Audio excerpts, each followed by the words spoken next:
Lecture 7 देखते हैं आज, है ना। लेक्चर 6 तक हमने डेटा फ्लो डायग्राम वगैरह पढ़ा था और ये सब यूनिट 2 के अंदर आता है GGS IPU के सिलेबस में। तो ये पूरा सॉफ्टवेयर इंजीनियरिंग की चल रहा है, ठीक है। तो जो 7 बने हुए हैं यार, बहुत बढ़िया, तुम समझ रहे हो तो अच्छी बात है ना। और काफ़ी नेट पे रिसोर्सेज अवेलेबल हैं। दीज आर जस्ट PPTs, ठीक है, जो मैं शो कर रहा हूँ। तो सॉफ्टवेयर डिज़ाइन है आज का टॉपिक, लेक्चर 7, ठीक है। काफ़ी इंपॉर्टेंट टॉपिक है ये और यूनिट 2 का मेजर चीज़ कवर करता है। तो सॉफ्टवेयर डिज़ाइन जो है वो मोर क्रिएटिव देन एनालिसिस, ठीक है। एनालाइज करना तो देखो, एनालाइज कर लो, देख लो कैसा बना है, मगर डिज़ाइन करना इज़ द मेन थिंग, है ना।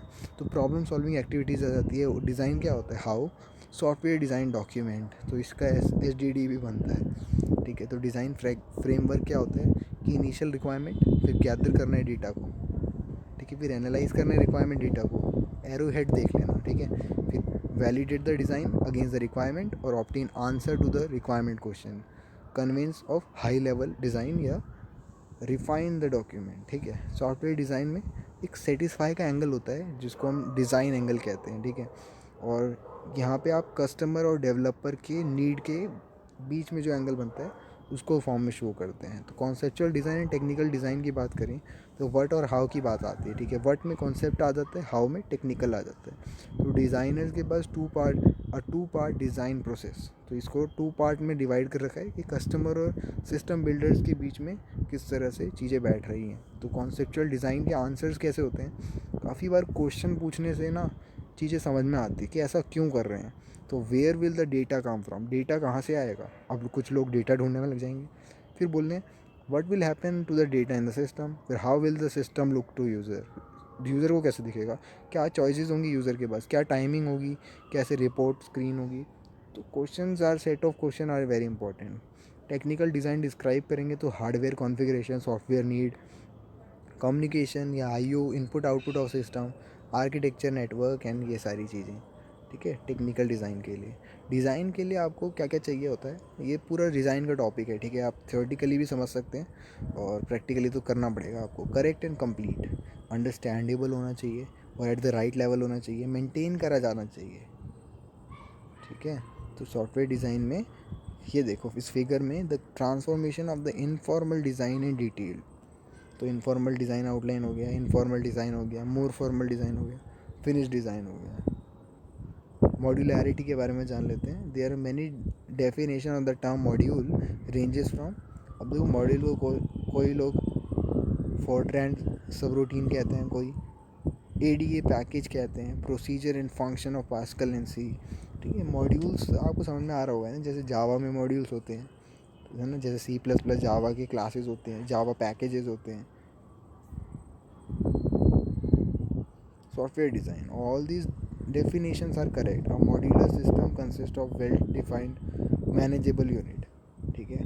जब भी कोई पूछेगा मॉड्यूलैरिटी या मॉड्यूलर सिस्टम क्या होता है, तो इसके पास एक मैनेजेबल यूनिट्स होती हैं जो कि डिफाइन करी जाती है इंटरफेस अमंग द यूनिट्स, ठीक है, कि कैसे इंटरफेस पे काम करेंगे। प्रॉपर्टीज़ की बात करें तो वेल डिफाइन होना चाहिए, ठीक है। पढ़ लेना यार तुम, इसको क्या है, यहाँ पे सुनाने की बात नहीं हो रही, यहाँ पे नॉलेज की बात हो रही है। तो मॉड्यूलैरिटी से बात करते हैं, is the single attribute of the system that allow the program to be intellectually manageable, ठीक है। इंटेलेक्चुअल मैनेज करने के लिए enhance design clarity which is in turn is implementation, debugging, testing, documentation वगैरह वगैरह, ठीक है। तो इनहांस डिज़ाइन क्लैरिटी होनी चाहिए। मॉड्यूलैरिटी और सॉफ्टवेयर कॉस्ट के बीच में अगर ग्राफ देखा जाए तो नंबर ऑफ मॉड्यूल्स और एफर्ट की बात करते हैं, ठीक है, कॉस्ट एफर्ट की। तो यहाँ पे कुछ इस तरह से बन रहा है कि बीच में रीजन होता है, region of minimum cost M से डिनोट कर रखा है, और टोटल सॉफ्टवेयर कॉस्ट को ऊपर ग्राफ कर रखा है, कॉस्ट ऑफ इंटीग्रेट भी नीचे को दे रखा है, ठीक है। काफ़ी कुछ सीखने को मिलता है अगर आप इसको लेके बैठे समझें तो, मगर बहुत सारी चीज़ें हैं तो बता देता हूँ फटाफट। Coupling is the measure of independent between modules, couple करना, मेजर डिग्री ऑफ इंडिपेंडेंट, ठीक है, किस तरह से। अनकपल्ड नो डिपेंडेंट, तो यहाँ पे कपल नहीं हो रखे।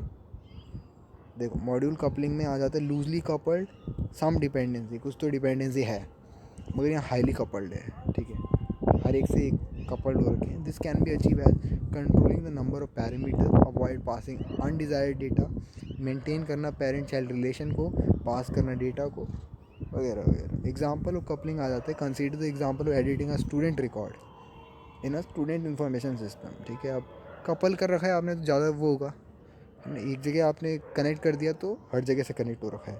तो edit student record, retrieve student record, तो स्टूडेंट आईडी वगैरह डेटा जो है वो इधर से उधर हो रहा है, तो पुअर डिज़ाइन है, टाइट कपलिंग है। अब देखो लूज कपलिंग में क्या होता है, गुड डिज़ाइन कैसे कहते हैं, edit student record, retrieve student record. ठीक है, यहाँ पे स्टूडेंट आईडी को एडिट करा और student record end of file कहते हैं, है ना। तो वो चीज़ें डिज़ाइन के टाइप में बताया। टाइप ऑफ मॉड्यूल कपलिंग में data coupling, stamp coupling, control coupling, external, common, content. सबसे बुरी कंटेंट कपलिंग होती है। कंटेंट आपको सही करना पड़ जाए तो ना जाने कितना करना पड़ेगा।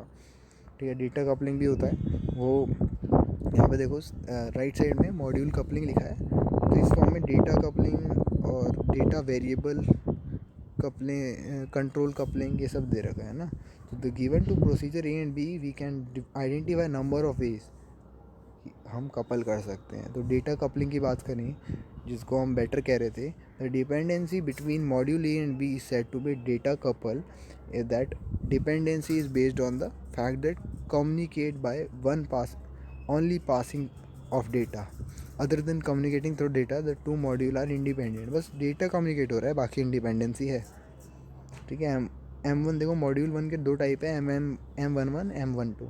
तो डेटा वेरिएबल्स है, data coupling of the object message diagram दे रखा है। ठीक है, स्टैम्प कपलिंग में occur between module A and B when complete data structure is pass from one module to another. Control coupling में module A and B are said to be control couple if they communicate by passing of control information. ठीक है, ये accomplish होता है flags का use करके। ठीक है, एक मॉड्यूल में लगा दिया और रिएक्ट करता है डिपेंडेंसी मॉड्यूल पे। ठीक है, डिपेंडेंट मॉड्यूल पे। और this type of coupling is usually observe in code level. ठीक है, कोड लेवल पे देखा जाता है, आर्ग्यूमेंट्स रीयूज़ होते हैं। सेकेंड वाला पॉइंट आप पढ़ लेना। 23 में देखें, यानी स्लाइड नंबर बोल रहा था, common coupling. With common coupling module A and module B have share data. तो global data areas are commonly found in programming language. ठीक है, यहाँ शेयर होगा डेटा। ठीक है, देखो धीरे धीरे कैसे कॉम्प्लेक्सिटी बढ़ रही है। अब कॉमन कपलिंग हो रखी है तो दिक्कत हो सकती है कई जगह पे। तो इस तरह से फॉर्म में, मॉड्यूल के फॉर्म में दे रखा है। कंटेंट कपलिंग जो वोस्ट बता रहे थे हम। Content coupling when a module can directly access or modify or refer to the content of another module, है ना। यानी अब डायरेक्टली एसेस कर सकते हैं, मॉडिफाई कर सकते हैं दूसरे मॉड्यूल के कंटेंट को, तो कितना बड़ा ब्लंडर हो जाएगा। मान लीजिए आपको दिक्कत हो गई, तो फिर मॉड्यूल के दोनों में ही दिक्कत हो गई, तो one module directly reference to the counter of other. Example है कि module A modify system of module B. ठीक है, मान लो, तो module A refer to local data of module B in terms of some numerical displacement. अब module A branches into local label, तो क्या बैड है, almost any change in B required changes to A. कुछ भी change करो, यानी data कॉपिंग हुई है ना, बार बार एक डेटा को चेंज करोगे तो सेकेंड डेटा भी चेंज हो रहा है। कंटेंट कपलिंग में occurs when module A changes data of module B or when control is passed from one module to the middle of another। ठीक है, दिक्कत हो गई। Module B branches into D even though D is supposed to be under control of C। तो यहाँ पे देखो B branch कर रहा है D को, D जो है कंट्रोल में C के है, तो गड़बड़ हो गई। तो इसलिए कंटेंट कपलिंग जो है वो दिक्कत है। कहाँ पे थे हम, कोहेशन पे आते हैं। It is the indication of the relative functional strength of the module. ठीक है, कितनी फंक्शनल स्ट्रेंथ है। वैसे आप जानते हो कोहेसिव और एडेसिव क्या होते हैं, हमने साइंस में पढ़ रखा था। तो वही है, cohesive module perform a single task requiring little interaction. ठीक है, stated simple, a cohesive module should ideally do just one thing.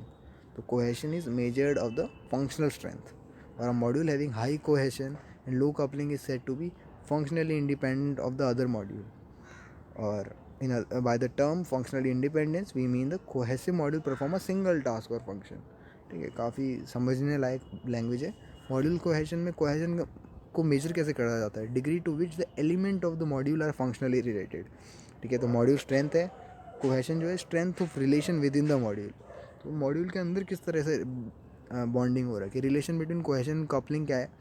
ठीक है, कपलिंग हमने देखा अभी। If the software is not properly modularize the host of seemingly trivial enhancement और changes will result into death of the project. So the unit, therefore, a software engineer must design a module with goal of high cohesion and low coupling. समझना बात को, cohesion में यानी module के अंदर आपस में बातचीत, है ना, और जितना ज़्यादा मॉड्यूल आपस में रिलेट करेगा उतना बेटर है, मगर एक दूसरे से रिलेट करेगा जितना ज़्यादा उतना दिक्कत हो गई.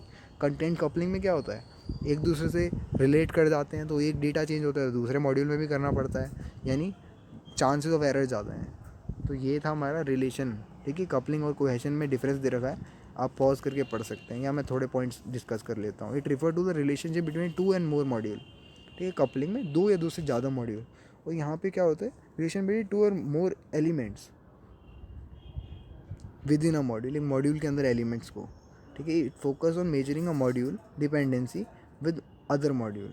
ठीक है, दूसरे मॉड्यूल के साथ कैसा डिपेंडेंट है. Focus on measuring module functional strength, module की फंक्शनल स्ट्रेंथ को मेजर करता है. तो ये सारे पॉइंट्स आ जाते हैं यार, अब क्या ही बोलूँ इनके बारे में, और भी बता देते हैं. ठीक है, क्योंकि ये पेपर में आ सकता है. It is based on communication between 2 modules, therefore it is known as inter modular concept, उसको इंट्रा मॉड्यूलर बोलते हैं. There 6 type of coupling. ठीक है, आपको एक जर्नल आइडिया तो लग ही गया है ना. कपलिंग भी हमने देख लिया, data, sample, control, external, common या कंटेंट. सबसे बढ़िया डेटा कपलिंग, जैसा बताया था मैंने आपको.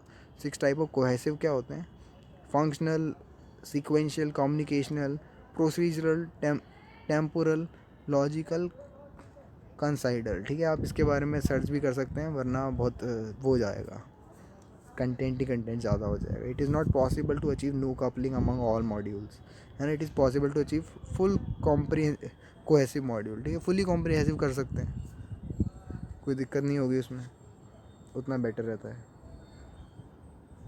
टाइप ऑफ कोहेशन क्या होगा, अभी बताया मैंने आपको, functional, sequential, procedural, temporal, logical, coincident. ठीक है, तो एग्जांपल ऑफ कोहेशन कैसे हो गए, अंदर फंक्शन ए, फंक्शन बी, सी, डी इस फॉर्म में है. ठीक है, ये कोइंसिडेंटल है. फिर आते लॉजिकल, फंक्शन ए के नीचे ए डैश, ए डबल डैश, यानी ए के ही प्रोटोटाइप्स है. टेम्पोरल रिलेशन में एक्स के फैक्टर से बढ़ रहा है. ठीक है, प्रोसीजरल में ए बी सी सब आ रहे हैं. टाइप ऑफ मॉड्यूल कोहेशन में सबसे बेस्ट जो होता है वो फंक्शनल कोहेशन होता है, कोइंसिडेंटल कोहेशन वर्स्ट होता है. ठीक है, कंटिन्यू करेंगे. राइट साइड में देखो, कम्युनिकेशन में फंक्शन ए बी सी जो है वो एक डेटाबेस से कनेक्टेड है. Sequential output of one is input of another. हम किसकी बात करें, सीक्वेंशियल में एक का आउटपुट दूसरे का इनपुट हो गया. Functional, sequential with complete. तो देखो सीक्वेंशियल जो आ रहा है वो बेस्ट की ओर जा रहा है, फंक्शनल जो है वो सीक्वेंशियल है विद कंप्लीट रिलेटेड फंक्शंस, यानी ज़्यादा बेटर है. एक का आउटपुट दूसरे से रिलेट कर रहा है, तो फंक्शनल और सीक्वेंशियल देख लेते हैं. A and B are part of single functional task, this is very good reason for them to be contained in the same procedure. ठीक है, जितना ज़्यादा रिलेशन होगा उतना ज़्यादा कोहेशन होगा, सिंपल बोल सकते हैं. सीक्वेंशियल भी module A output some data from which form the input of B, this is the reason for them to be contained in the same procedure. Procedural cohesion दे रखा है, टेम्पोरल कोहेशन दे रखा है. प्रोसीजरल में क्या होता है, occur in the module whose instruction although accomplish different task. ठीक है, टास्क डिफरेंट होता है, yet have been combined because they are specific order, order की वजह से डिफरेंट टास्क को भी कंबाइन करना पड़ता है. टेम्पोरल क्या होता है, module exhibit temporal cohesion when it is contain task they are related.